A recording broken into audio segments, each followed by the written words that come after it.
96.5 FM, WFO, Amherst, Buffalo. For the next hour, you will be listening to Living Now with L. Nathan Hare.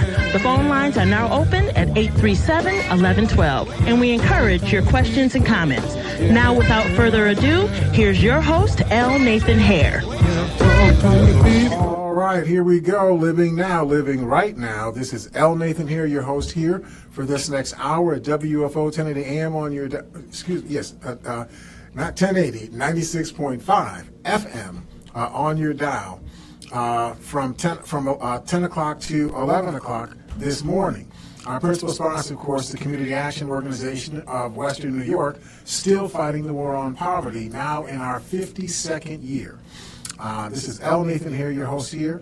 I want to welcome you, for all of you again to this hour of insight, introspection, and interpretation of facts, events, and trends affecting you right here and right now in Buffalo and Western New York community, and in fact, connecting to communities all across the country. Each month, we focus on things we think will be of interest to you, which will serve to interest you and will serve to motivate you. I'm having gas for some reason or other. It serves to motivate you. To connect up to the broader issues that affect our communities here in Western New York. As the spirit moves us, we'll break into our regular format to discuss timely issues and circumstances that we just can't responsibly avoid. And what we're going to be doing today is we're going to be having a conversation with Dr. Umar Johnson, who is a school psychologist, and he is author of the book Psychoacademic Holocaust. And I think we got him on, right? Dr. Johnson, are you there? Yes, sir. Good morning, my brother. All right, Dr. Umar Johnson. He is a school psychologist, author of the book Psychoacademic Holocaust. I got that title right? Yes, you do. Okay. He's been championing the effort to get parents and responsible officials to recognize and resist what he refers to as the war against black boys.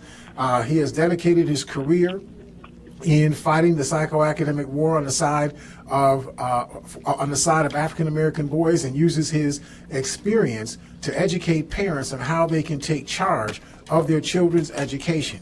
He urges the community to take a stand to change the disproportionate graduation rates of African American students, especially black male students who have the lowest graduation rates in the country. Dr. Johnson, when I was looking at your text, Psychoacademic War, that refers to a war being waged by the public education system against young children and children of African ancestry in the United States, particularly African boys, what exactly do you mean by that phraseology, the psychoacademic war? Yes, sir. In conversation, I generally refer to it, as you stated, as the psychoacademic war. In reality, as the book is titled, it's really a psychoacademic holocaust. When you talk about a war implies that there's two sides engaged in a struggle. A holocaust implies that there's only one side engaged in the struggle, and the other side, unfortunately, has been victimized because it doesn't recognize that, in fact, there is a war taking place against it. So because we're not fighting back, it becomes a holocaust and not a war. But there's 6 stages in this war against black children, boys in particular. Miseducation, stage 1, they deliberately miseducate black boys. Special education, stage 2, they deliberately misdiagnose on purpose black boys with such glow-in-the-dark, cannot be proven disorders as reading disabilities and math disabilities and ADHD and conduct disorder, which takes us to stage 3, debilitating psychiatric medication. Now the Ritalin comes in, the Adderall, the Concerta, the Cyclert, the Metadate, takes us to stage 5, juvenile detention and incarceration. That's when the drugs has fried the young man's mind so much he's not able to function anymore. So now they send him to the juvenile detention center, and then that takes us to stage 5, which is psychological frustration and alienation. This is when he becomes the so-called thug, the angry black male, and then that takes us to stage 6, premature extermination at the hands of another black male, also suffering the debilitating effects of the psychoacademic Holocaust. That is just so depressing to hear. But the thing is, let me tell you what's so depressing about it. Not that it's happening, but because the African American community has the financial and intellectual wherewithal to reverse this problem, eliminate it completely on its own. We are a $1 trillion economy. In 2016, we spent $2 billion on Air Jordan, $600 million on McDonald's, $9 billion on Perm and Weave. In 2016, Black America purchased twice the amount of Mercedes-Benzes as white America, although white America has more than twice the amount of wealth as black folk. So we clearly could solve this problem on our own, but the truth of the matter is the Department of Education don't care much about black children, but neither do black people. And you know, Dr. Johnson, that is so profoundly insightful. We do a lot of discussion about these kinds of issues on this program. And one of the things that I just want our audience to just wrap your mind around this reality. African American people as a whole have a gross domestic product. You know, in other words, you add up all savings and income and real estate and all that stuff that belongs to African people together. It comes to $1.7 trillion. Now, I don't know how many people get their minds wrapped around trillions, right? But trillions is a lot of money. That's a lot of zeros, right? And when you talk about that kind of money, if we were an economy, a national economy, we would be in the top 11 economies on earth. It would seem to me that if we could just make a decision amongst ourselves, which I know is not as easy as it is to say, but if we could make a decision amongst ourselves to stop looking for other people to do for us and just invest in ourselves, make sure that all of our children have African adult that is around them almost all the time. That you have almost no, as a child, you have almost no completely unsupervised time. When I say supervised, I don't mean somebody holding your hand. It's somebody who's in the area that you're in. So when something happens, there's somebody to intervene, right?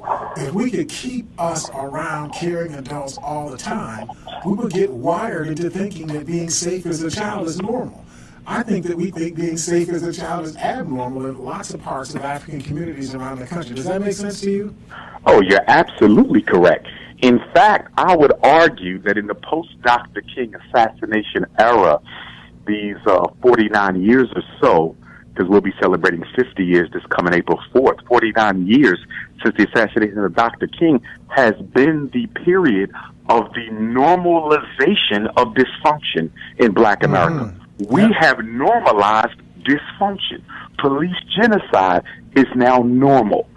Teenage pregnancy is normal. Only 1 out of every 4 black boys graduating from high school is normal. White Jesus still in our black churches is normal. We have normalized the dysfunction of our community. Yeah. Dr. Johnson, we have Patricia Elliott. You just have to kind of. Can you hear me? Well, I don't know if you can hear on your set. We have Patricia Elliott, who is the assistant director of our Better Schools, Better Neighborhoods initiative, who's joined us in the studio. She's the one that sort of found you for us, so we wanted to give her an opportunity to talk. What our Better Schools, Better Neighborhoods initiative is about is exactly what you were talking about. How do we marshal the resources of ourselves to help us do the one thing you know you can win on if you do it right? If you get your kids through the education process where they come out on the other side able to go into a degree conferring or a vocation certification program without requiring remediation, you spent your 13 years of education of your child wisely. If you don't get that done, you might as well just throw that money in the wind. Right? And so we try to work on the how do we help the community to get better so that we can help us educate our kids better so that we can grow a better pie for all of us. So, Patricia, can you speak up? Can you try. Can you hear me? I can hear your voice, but I can't. You're kind of far. Yeah, my headphones aren't working. Try this one over here and see if you can hear it now. Can you hear me? Still can't hear? Sure. Try Yeah, you guys sort of switch around your mics. There you go. Can you hear me now? Yes. Okay. Good morning. Good morning. How are you? Good morning. Good morning. Excellent. I can barely hear. I can't even hear or anything. That's okay. Okay. Well, I want to say good morning. Thank you very much for coming on. This is a heavy topic of discussion. Our children are at stake here.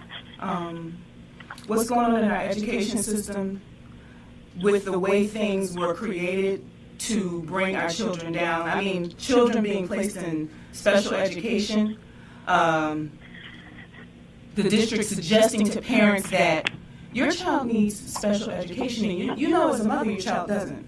That's the conversation I can bring, because they tried to tell me that about my daughter. And it's just not true. It's just not true. You know, Dr. Johnson, you raised a point it wasn't in the book, or it might have been in the book. I don't know if I saw it there or if I saw it in one of the articles that I read on some of the speeches that you have given. But help me understand if what I'm thinking makes sense. I get the understanding that if a child is placed in special education, the district gets about twice as much money for that child than they would get for a child who was not in special education. And that, now this may just be the cynical person in me, so if I'm wrong, you could tell me, I can take it. Right? But the impression I get is that districts are putting kids into special education unnecessarily because there's sort of superficial things that are going on that allow them to be able to mark that child for special education. The district then gets, twice as much money for those kids, then provides low budget kind of services, special ed services, because the kids don't really need that much service. And then they take the surplus and use that to flush out their general fund and, balance their books. Now, that sounds like a very cynical way of looking at the world, but I got to ask you, Dr. Umar, am I making sense, or is this just the cynical nature in me? It's not cynical. It's truthful. It's truthful.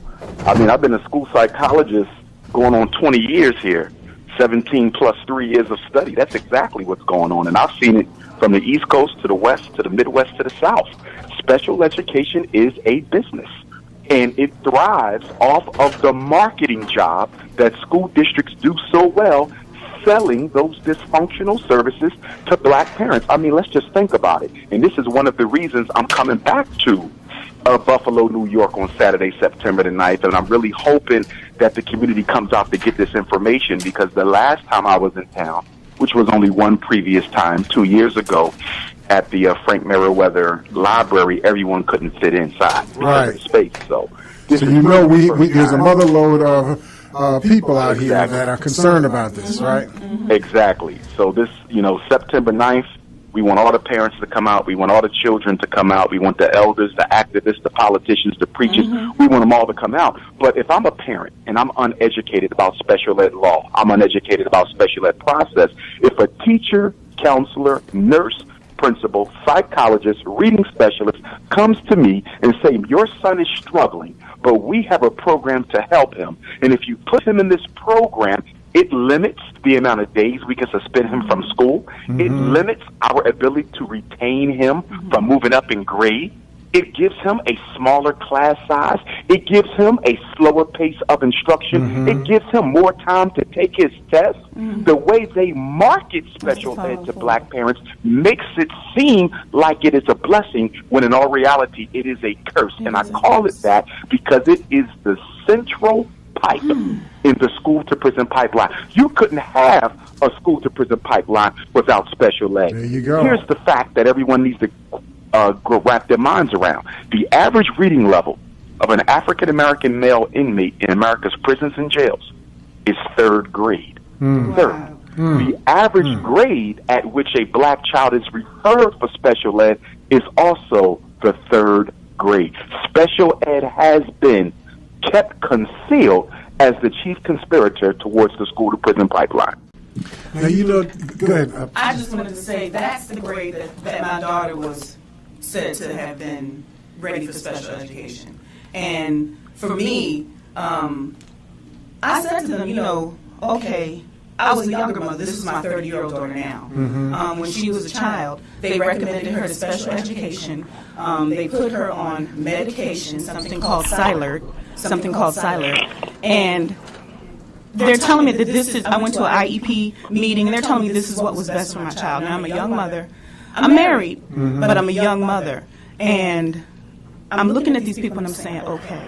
So I go for it. I let them give my daughter this medication, and when I saw what the medication was doing to my child, she had all kinds of nervous tics. She could not function properly. She was angrier than drugs. Ever. Right. And I took her off the medicine. I said, you know what, this is done. I told my daughter, I said, baby, you all right. You're no longer sick. You don't need this medicine anymore. And I took her off. So I need for Dr. Johnson to help people understand. I had a girl in 1990 who was in one of my preschool programs at Erie Community College. And I couldn't even test her. She was so slow, I couldn't even test her orally on the California Achievement Test. She just couldn't respond to the test. It was clear that there was something there was like a resistance in her. It wasn't that she didn't have the innate intelligence to learn, but she didn't have the ability to handle being tested. Something, it's like almost like hormones, erupted inside her, or something like that. But anyway, when I got her, she was 18 years old. They had given her what she thought was a high school diploma. Please don't laugh about this, right? This is a problem. She got one of those leather, Doctor, you've seen these things, these leather books, and it says, it's got like a sheepskin in it, and it has like a seal for your local school district on it. But if you read it, the word graduation does not exist on the document at all. Certificate of attendance. It was really a certificate of attendance, right? And when I had to take this child, it took me almost 2 years from being untestable. I actually had to hire somebody for 2 hours a day, 5 days a week for 2 years to get her to the point where she could read it better than a 7th grade level and count at a 6th grade level, which was like miraculous. She's still working for the HSBC bank, right now. And it was only because we were able to do that, and I had the authority, at ECC to be able to move those kind of dollars for this single child, because you couldn't teach her in a group session. She just couldn't respond to that. But I say that to say that even the children who test where they may appear to be retarded in the test often are not really retarded. There's something inside the child that reacts to what you're doing to them when you're testing them. And so they just don't respond to the test. But it's not like the child doesn't have there's intellectual stuff going on in the child's head. The child's just not giving it to you. Am I on something there, Dr. Johnson? Oh, yeah, absolutely correct. Testing in and of itself is an issue because, first of all, it is based upon an erroneous philosophy that you can reduce the quality and quantity of a child's learning to a number. It's just like the fallacy of the intelligence quotient. If you're giving out an IQ test, it's based on the assumption that you can quantify a qualitative subject.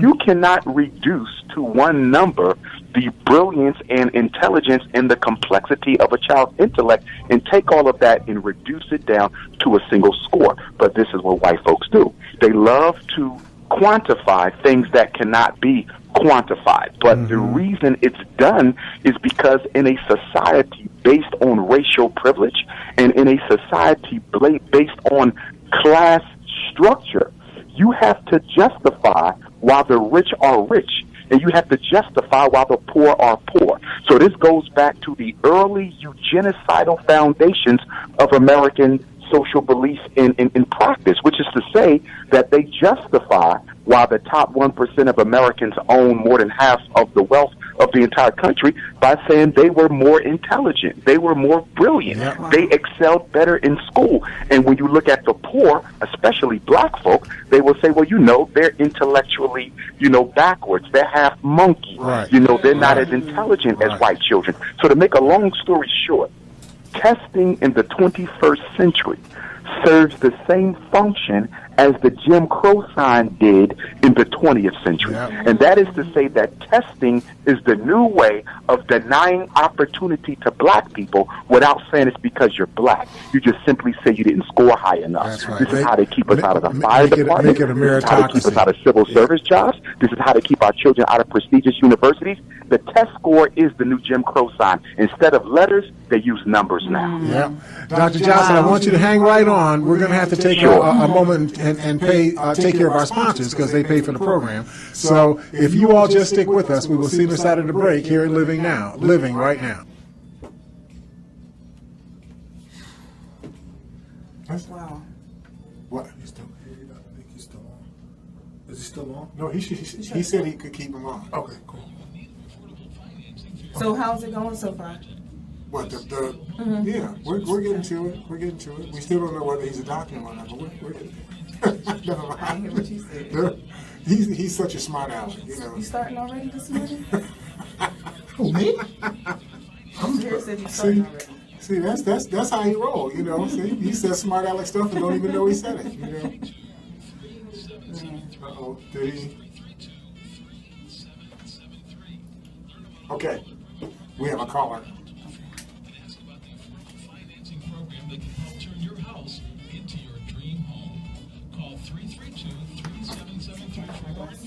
It's the Home Improvement Resource Program, restoring value to neighborhoods across Erie County. This is doing 1-2.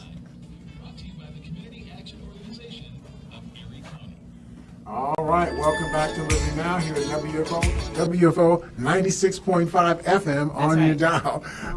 And we're here, we're having a remote, I guess, whatever you call it, interview with Dr. Umar Johnson, who is the author of Academic Holocaust, and is really championing us grappling with the reality that our children are under attack, particularly our African male children are under attack, and that this is a systemic situation that is going on, and we're going to have to respond to it in a very systemic way. So, Dr. Johnson, we have Eva Doyle, who is a longtime educator. She was an educator for about 33, 34 years. She's been retired for about 8 or 9 years, but she's not really retired because she's been teaching in the community ever since then, and she's working on her PhD right now. So I want to get her thoughts and your thoughts to her thoughts.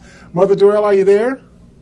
Yes. I'm calling to say hello to Dr. Johnson. How you doing, Queen Mother? Glad to hear your voice. Listen, when he came to Buffalo 2 years ago, I hosted him at the Merriweather Library. He was talking about that. Yes, and listen, he calls me Mother Doyle also. There you go. Dr. Johnson, it's so good to hear your voice. I don't have anything to say except I want to correct one thing. I've been retired 13 years, going on 14 years. And I want to say this. I when I taught in the schools, I very seldom referred children to special ed because I knew what was going to happen. There were so many teachers who were so lazy, who didn't want to challenge our children and teach them the correct way. But I don't want to take up, I'm going to be there at the church to listen to you. I'm going to cover you for the Criterion. I just wanted to say hello and welcome back to Buffalo. Queen Mother. Thank you very much. I'm looking forward to seeing you as well. Excellent, excellent. Dr. Johnson, this whole issue of IQ tests, I found that to be very intriguing because I took an IQ test when I was maybe 7 years old, and they said like I had 140, IQ, and took another one, about 6 or 7 years after that, said like I had 147, 148 IQ and so on. I didn't understand what that meant in the context of me learning. I had people that were better at chemistry than me. They weren't as good at trigonometry, but they were better at chemistry than me. I didn't see what the connection was between what these tests were and what I was actually doing in school. And I wonder if what you were saying seems to me to explain that what they do is they create something that sort of makes a fake meritocracy out of academics. You know what I mean? If you perform well on the test, you earn the right to be treated correctly in the education system. And if you don't perform well on the test, it's because of you. There's something wrong with you, and that's why we're not going to give you the quality education that we're going to give to other people. I hope that that's not what's going on, but that's my sense of what is taking place. Am I on the money on that? Oh, you're absolutely on the money. Instead of looking at the test and saying, why is it that African American children categorically and systematically score lower than white children, let's look at this test and see why an entire race of children are doing less well than another race. Instead of saying, let's look at the test, they say, no, we're going to blame the children. But what I want to add to the conversation is that 15-point test gap over which so many conversations and panels and debates and discussions have been had was deliberately created. That was not an accident of testing. The test was created, again, to justify the racial hierarchy, to justify white privilege. We need to understand something really, really well here. If black children categorically outscore white children, let's just say for the rest of 2017, black children are showing that they are 10 to 15 points smarter than white children. America has a major problem on its hands. Why? Because if black children are more intelligent than white children, how do we justify so many of them in prison?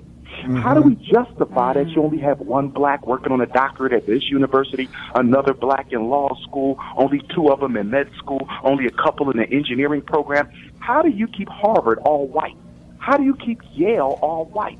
How do you keep the University of Pennsylvania most prestigious elite academic graduate programs? How can you keep them all white when the black children are clearly more intelligent than the white children? They can't have that, which means the test must always produce a false positive suggesting that whites are more intelligent, because that's the only way you can protect and maintain the American racial hierarchy as it is today. Once black children outscore white children, it will cause a social revolution. And because of that, I can promise you, you will never see a test that shows black children outscoring white children. You will never see it.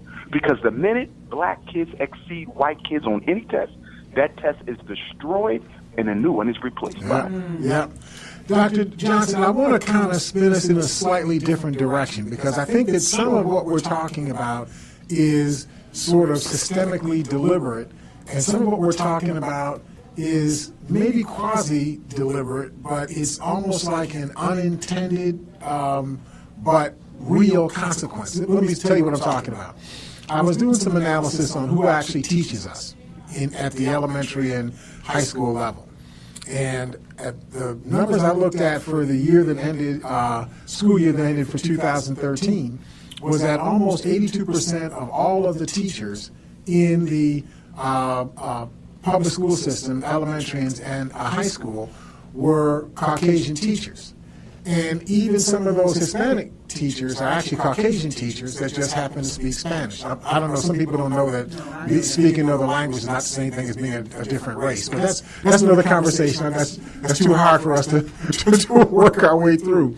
But my point is that 76% in that analysis of all teachers were women, and 82% at minimum of those women were Caucasian women.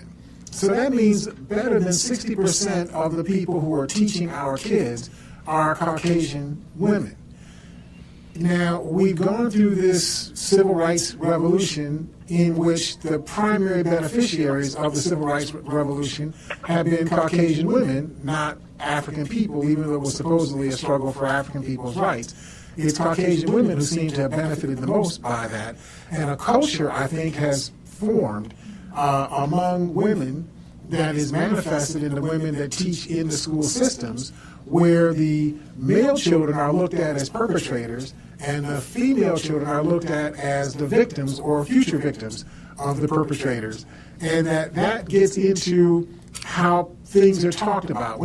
Female children are being encouraged to go into, math and science and non-traditional this and that. And the boy children are treated as if, well, y'all always been there, so we don't have to do anything, to help you.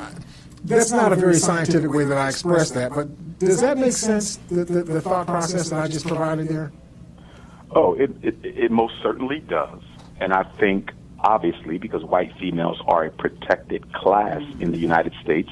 And because they are a protected class in the United States, we seldom have open, honest conversations about the role of racism in education. 9 out of every 10 articles, news specials, interviews, or books operates from the premise that there's something wrong with the child and the family, and that's why black children are struggling. Because they are a protected class, white women have never, nor will they ever, be held responsible for their role, and in particular, their racist attitudes and how that affects the outcomes of black children, even though university research coming from America's most prestigious universities clearly shows that there is racial bias in the classroom. And it clearly has demonstrated consistently over the years that a child's academic output and their quality of growth is directly a result of the faith and the quality of instruction and the attitude that were projected to them about themselves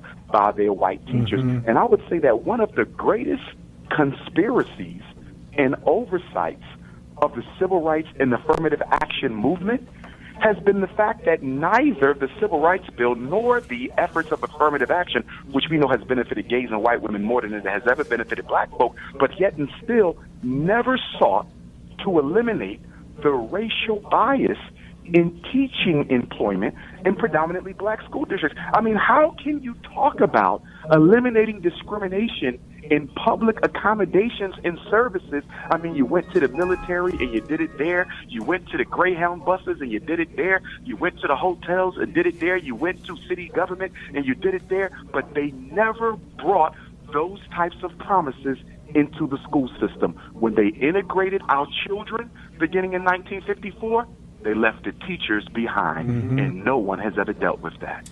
And you know, that's so interesting because it brings to mind a paradigm that was taught to me by James Foreman, the author of the Black Manifesto. He taught me this back in 1970. He said, be careful who you ally yourself with. Because sometimes the people who seem like they're on your side, they have their own issues, their own agenda. And you end up having to carry their agenda as baggage, behind you as you're trying to move forward. So you have Caucasian women who obviously have been discriminated against and marginalized in many ways, even though they were half the custodians of the wealth, of Caucasian people. They were marginalized in many ways. They weren't allowed to vote until whatever it was, 1920, 21, whatever it was, 1916. Marginalized but never dehumanized. Marginalized, right. But never dehumanized. Right. But we wind up carrying, they were wound up, being a part of the ideation of what the civil rights movement was all about. And because they were so able and had large numbers and they had access to everything because they were married to everything, they were able, fairly quickly to get a lot of momentum going their way. And we were less likely to react against them because they were supposedly more positively oriented towards the African civil rights movement. And so we ended up, not looking at these people that we thought were our allies. Maybe they weren't really our allies after all. I'm just positing that out there for you, Dr. Johnson. Sometimes I hate, saying this stuff because it sounds like I'm so cynical about things. I'm just trying to help us to understand that there are dynamics that are going on here that Dr. Johnson is trying to point out to us, that we have to grasp in our heads why these things are so important. I'm not mad at somebody else. I understand they're fighting for their own interests, but I got to fight for my own interests, okay? I can't not fight for mine because I'm trying to protect yours. Yes. Dr. Johnson, help me. Pull me out of the basket that I put myself in. I absolutely follow you on that. I think one of the ironies of the black struggle as it relates to education or any other aspect of our reality is that whenever you do put, the issue of race on the table as a serious catalyst for many of the problems that African people face here in the United States and throughout the Western Hemisphere, you will get black people who voluntarily, without training, license, or degree, will stand up and defend white people without even being asked to do it. And so one of the things that we're going to have to deal with going forward is how do we neutralize that element within our own community, which is hell-bent on protecting racism as a way of protecting the crumb that it has received from the table of racism. In other words, there's no scholar in America, in his heart or her heart, who doesn't absolutely know that black people are never going to get equality in this country unless they're willing to pay the price for that. Okay? They know this. But yet and still they would argue that marching and protesting and voting and praying will change things. They know it's not the truth, but it protects whatever benefits they have gained. It protects their job. It protects their retirement. It protects their child attending a privileged, prestigious white school. It protects whatever monies that they're contractually obligated to receive from the power structure. So a lot of us, out of our own selfishness and out of our own greed and narrow-mindedness, we will defend racism, not because we believe what racism says, but because it protects our own estate. Yep. Trish, you had something you wanted to plug in there? Yes, I've been wanting to plug it for a minute. I'm a mother, and I'm just going to represent black mothers just sitting here. I'm just typical black mother, single, working one job, and raising children. And we have to deal with the teachers in the school as it relates to our children. You know, when our children are so-called misbehaving or not getting it or having these issues, and these teachers are recommending that our children be sent to special education, or being told that our children is bad, or being told that something is wrong with our children, we, black mothers, have to deal with these white teachers, white people in charge of our children. We have to co-parent, not co-parent, but co-educate our children. If you are educating my child and you don't have a care in your heart for my child, you're just here doing a 6-7 hour stint, you know, you don't take my child home with you. And so when I'm trying to I'm trying to say this, black women are the most endangered group in the world. What I'm saying is, so when we complain or when we talk about our issues to the teacher who we're trying to have a connection with for our child, they don't really recognize our situation. They say, well, you should have, but they're basing that on their socialization, where they're coming from.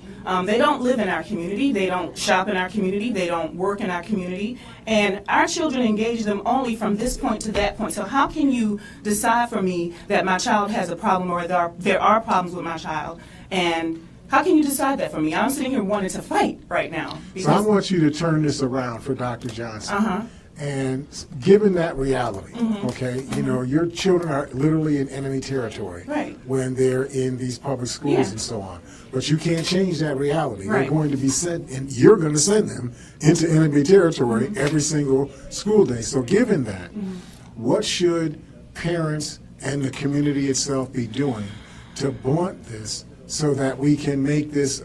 You know, my first wife used to always say, you know, take lemons and turn them into lemonade. How do you turn this into lemonade? Well, for me... Well, one of the... I'm sorry, go ahead. One of the things that I'm going to be discussing when I do come to Buffalo on September 9th at the St. Luke AME Zion Church, I'm going to be talking about an organization I started a year ago now. We're a little more than a year old, the National Independent Black Parent Association. And actually our next training conference will be in North Carolina on the 15th and 16th. So I'm hoping I can motivate some of the brothers and sisters in Buffalo, New York to join me in Durham, North Carolina to get the necessary training from me that allows them to go back home and operate that chapter. Because one thing we have to do, we have to organize. I can't tell you how many times I've been involved in assisting parents and advocating for children where only to find out after dealing with one situation, there were 4, 5, 6, 7 other parents in the same school with the exact same situation, and in many cases were in the same classroom as this parent's child. And it bothers me because what it says is we're not organized. There's nothing more powerful than to walk into a principal's office and say, we have an issue of white teachers singling out black boys for punishment. If I say that for only one black boy, the teacher and the principal and the assistant superintendent is going to automatically say, you're making an assumption.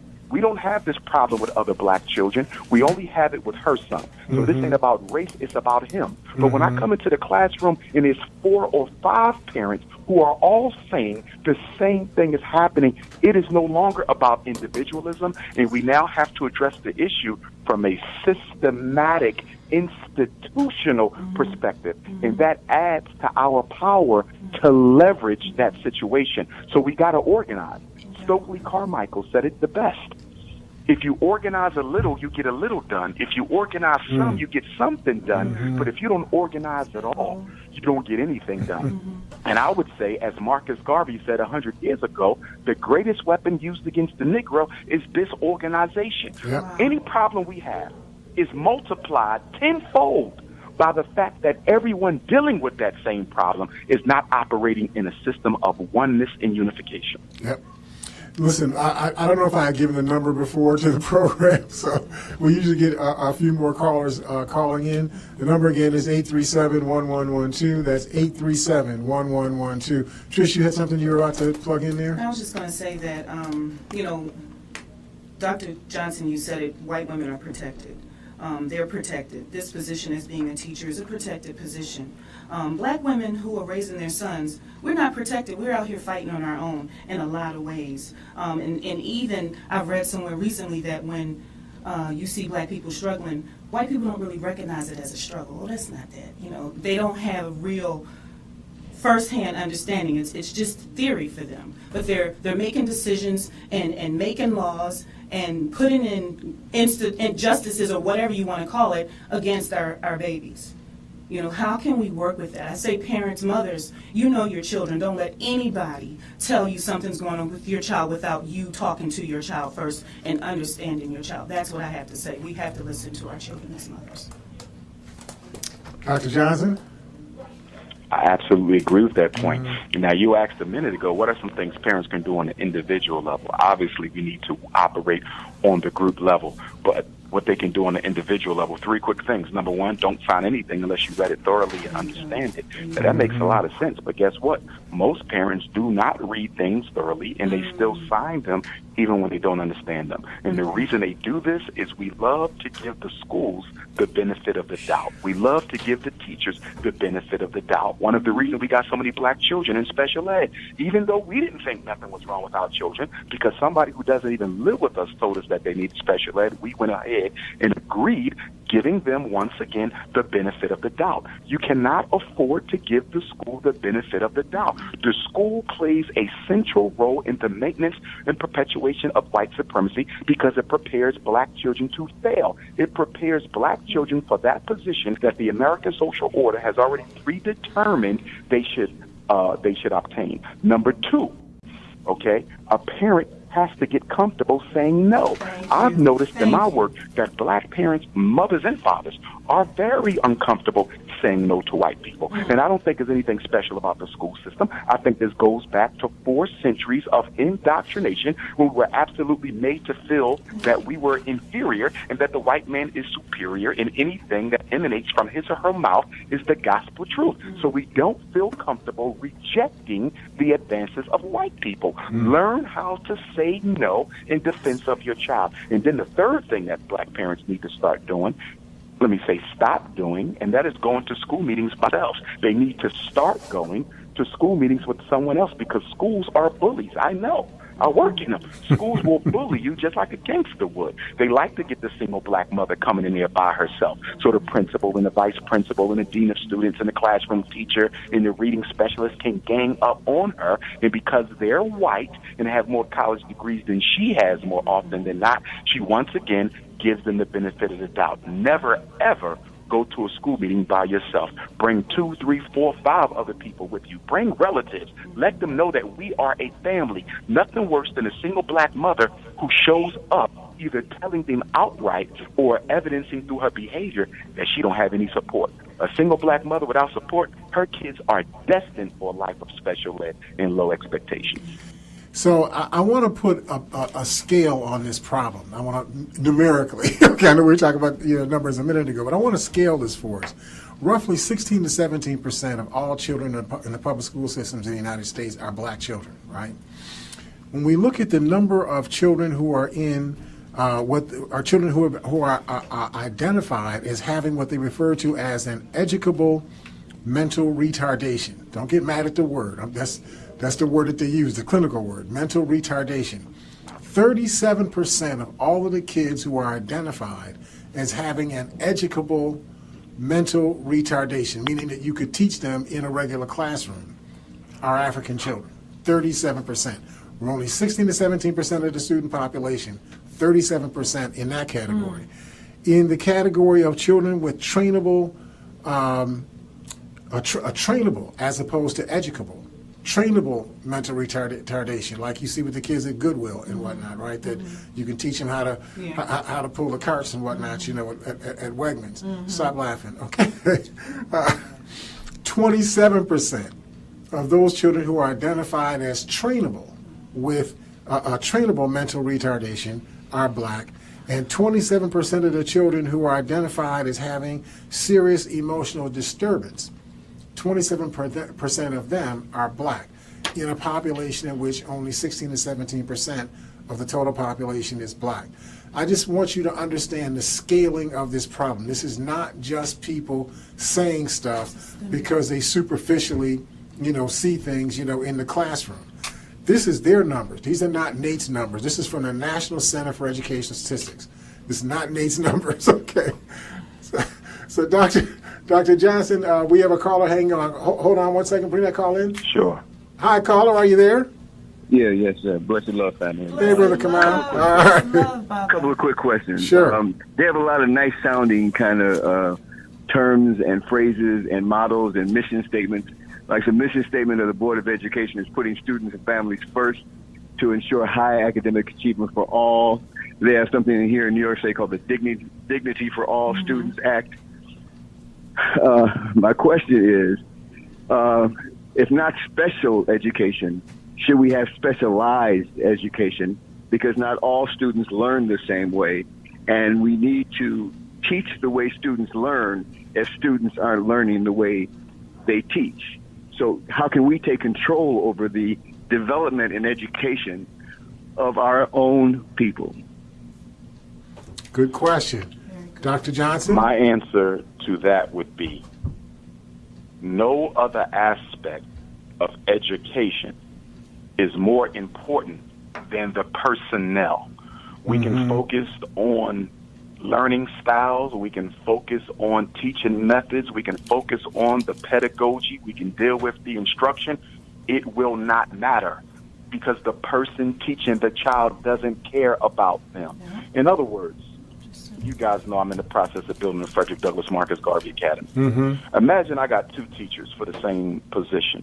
One of them has all of the degrees. Other one is fresh out of college, very little experience. But she is absolutely optimistic about her ability to impact them children. Guess who I'm going to go with? I'm going to go with the one with the heart. Because as we know, and the research shows us, it is the teacher's belief in the child's ability to learn, which is the single most important predictor of classroom achievement, not the pedagogy, not whether or not they're teaching black history. You understand? Not the instructional methods, not specialized learning. Her faith in the child. The tree will only grow if it's nurtured with faith. Just as in church, the same thing in school. If there is no faith in those children's ability to achieve at a high level, they won't.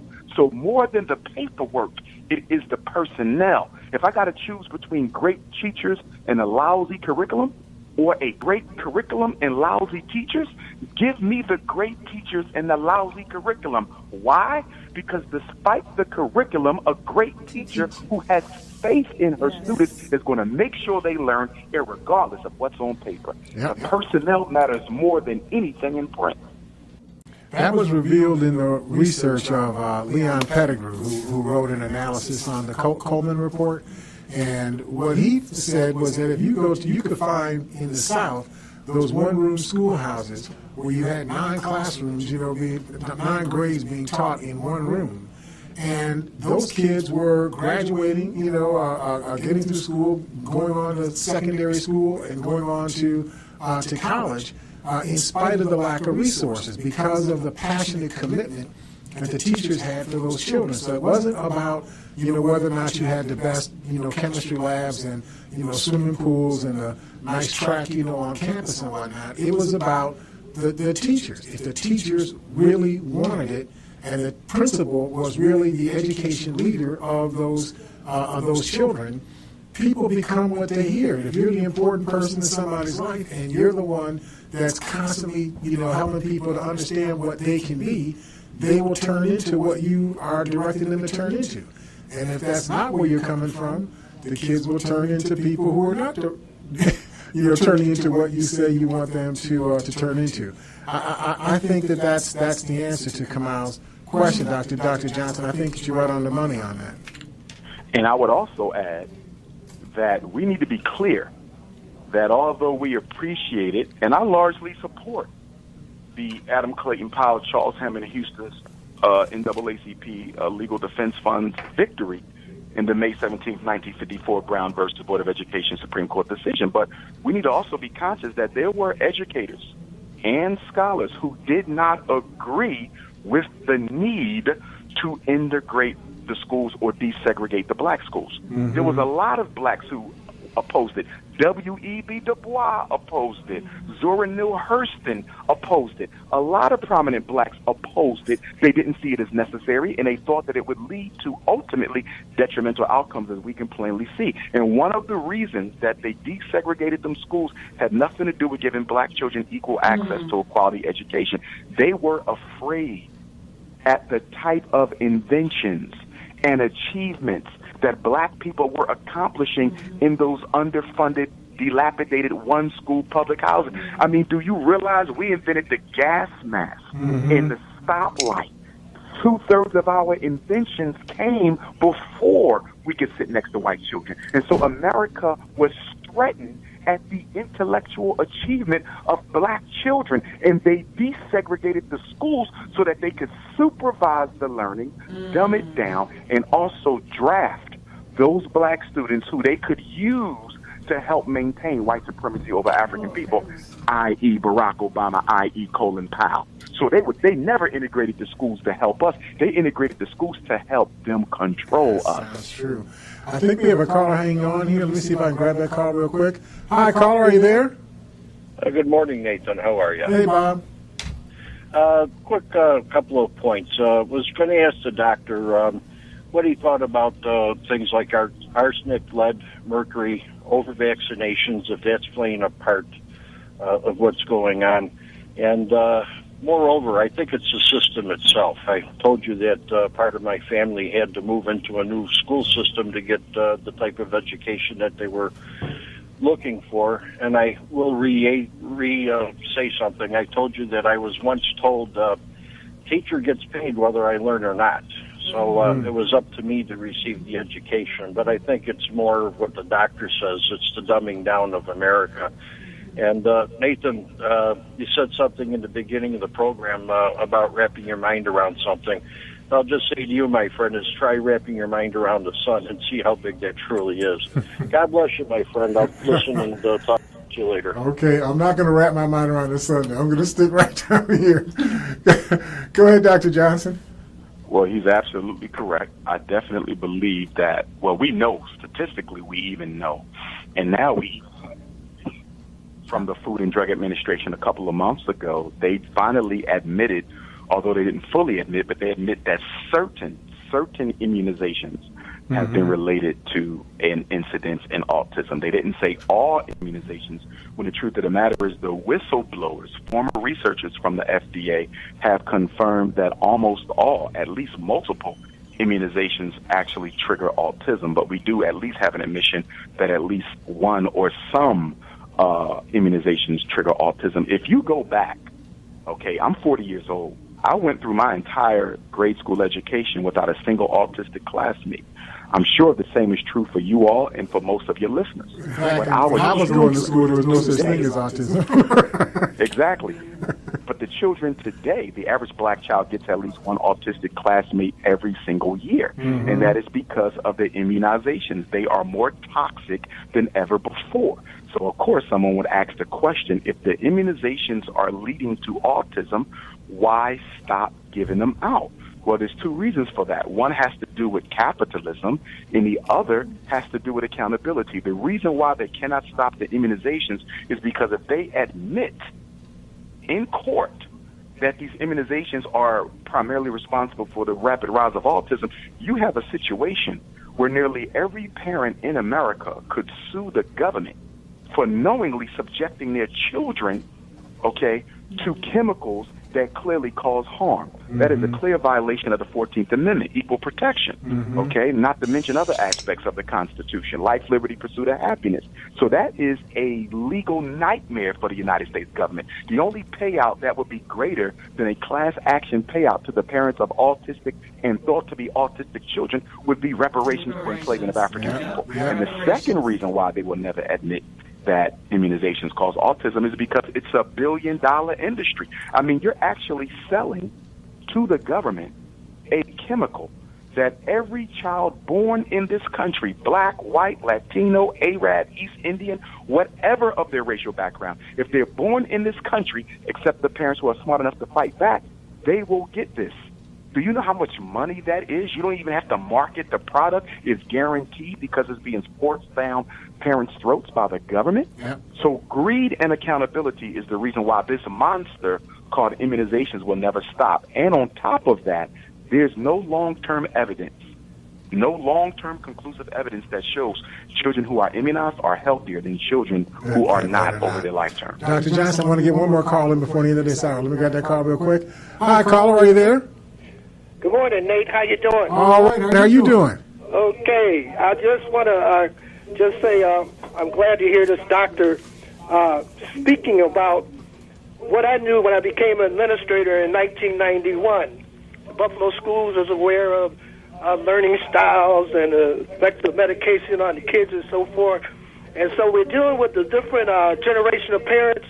And thank God for you for having this brother on the air to deal with this new generation of parents, to let them realize the racism aspect is still going on in this day and time. God bless you. All right, thank you. And Dr. Johnson, let's tell people again, we're going to be at St. Luke's AME Zion Church. This is going to be on September 9th. What time is that going to be? 4 p.m. Doors open up at 2 p.m. The address again, St. Luke AME Zion, 314 East Ferry Street, Ferry. All children 17 and younger, all children 17 and younger are absolutely free. All elders 65 years of age and older, absolutely free. They don't need a ticket. They just need to have ID confirming that they're 65 and older. Everyone between the age of 18 and 64 will need to get tickets, and they can do so through my website, drumarjohnson.com, or they can go directly to Prince of Pan-Africanism, and we spell Africa with a K, princeofpanafricanism.eventbrite.com. They can also text my phone for the flyer or the link, 215-989-9858. I repeat, 215-989-9858. Excellent, excellent. And if you don't know where St. Luke's is, okay, that means you probably don't live in the African part of Buffalo, because we all know St. Luke's, okay? But if you don't remember, near right in the corner of Lonsdale and East Ferry, that's a block off of Jefferson Avenue. We have one more caller sneaking in here in the last hour. All right, caller, how are you doing out there? Yes, greetings, fam. Everything is well. How are you all? Doing great. How you doing, Jomo? I'm well. Just a quick comment. August 17th, Marcus Garvey's birthday, 130th anniversary. Dr. Johnson, I know you know, yesterday in Jamaica they had a very large Marcus Garvey celebration. You were there a year ago. Can you talk to us on this last few minutes about the importance of us recognizing our own power and taking things into our own control and removing it from them to us, or I and I, where it's us, our creator, our destiny, and removing it from other people's hands? Just talk to us about that with education and creating our own schools and things of that nature. Okay.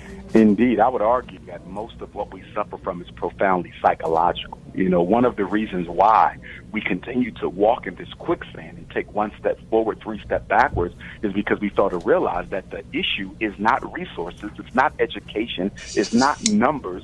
The only resource we're lacking in is in the psychological resources, the courage, the commitment, the consistency, the accountability, the compassion, the camaraderie. It's all in the psychological. That's where we're losing.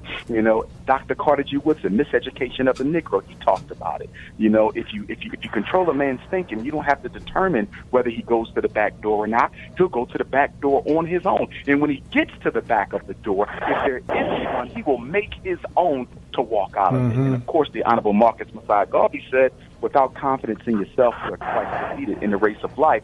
With confidence, you have won even before you have started. And that's why I believe the road back to redemption begins with the two E's, education and economics. Economics, absolutely. So listen, we only got about 26 seconds left, not even quite that. We're talking about Dr. Johnson is going to be in Buffalo at St. Luke's AME Zion Church. It's going to be at 4 o'clock, 314 East Ferry Street. All children under age 18 and all adults over 65 can come in for free. Everyone else, I don't know what the price is for $25 for adults. For those in between, we're hoping to see hundreds of us there. That's why we went to this venue rather than going to the library, because we needed to have enough space for all of the people that ought to be coming to help us to focus on this issue. This is the number one threat facing us right now. We are losing generation after generation after generation, and they're getting more and more successful in assassinating these generations. And so we have to fight. We have to fight now. We have to fight with urgency. Dr. Johnson, I really appreciate all of the work that you do and all of the insight that you shared. I know you got a lot more you're going to share with us when you're in Buffalo. Oh, without question, looking forward to it. Again, thanks to Sister Patricia for helping to get the word out. And thanks to you, my brother, for having me back on the show. I want to give you all greetings from your brothers and sisters down here in Nat Turner land. I'm in Druryville, Virginia. As you know, today is the 186th anniversary of the Nat Turner War. It's also the anniversary of the Haitian Revolution. It is also the anniversary of the George Jackson Prison War. And the anniversry of my birth. So in just a few short moments, I'm going to be heading over to the very land where Nat Turner waged the bloodiest slave revolt in American history. And we will be observing the total solar eclipse together as we remember the great ancestor Nat Turner and his army. They're kicking me out. We'll talk to you soon, Dr. Johnson. Yes, sir. Take care, my brother. Bye-bye. Peace and love. Thank you for listening to today's program on Living Now with L. Nathan Hare. If you would like to share your questions and comments or would like a copy of today's show, please send your emails to livingnow@lnathanhare.com or send us a fax at 881-2927. We'll be back next week with another inspirational program on Living Now.